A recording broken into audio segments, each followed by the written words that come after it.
আসসালামু আলাইকুম ওয়া রাহমাতুল্লাহি ওয়া বারাকাতুহু।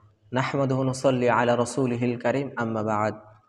মুহতারাম হাজিরিন, আমি আপনাদের সামনে আজ এমন একটি হাদিস পাঠ করব, এই হাদিসের ওপর কেউ যদি আমল করতে পারে তার ইহকাল এবং পরকাল সুখময় হবে।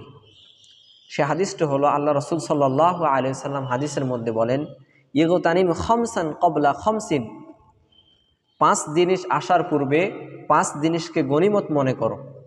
শাবাবাকা ক্বাবলা হারামিক, বার্ধক্য আসার পূর্বে যৌবনকালটাকে গনিমত মনে করো।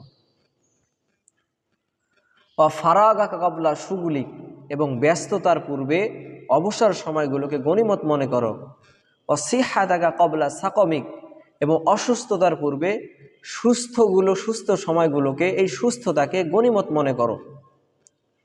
গিনাকা ক্বাবলা ফাকরিক, এবং ধনাট্যকে গনিমত মনে করো ফকির দরিদ্র হওয়ার পূর্বে।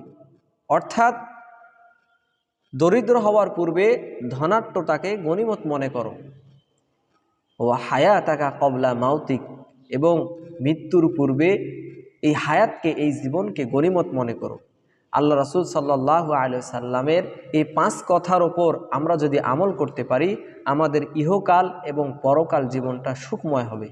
আল্লাহ তাআলা আমাদের সকলকে আল্লাহ রাসূল সাল্লাল্লাহু আলাইহি ওয়াসাল্লামের হাদিসের কথাগুলো মেনে চলার তৌফিক দান করুন। আসসালামু আলাইকুম ওয়া রাহমাতুল্লাহ।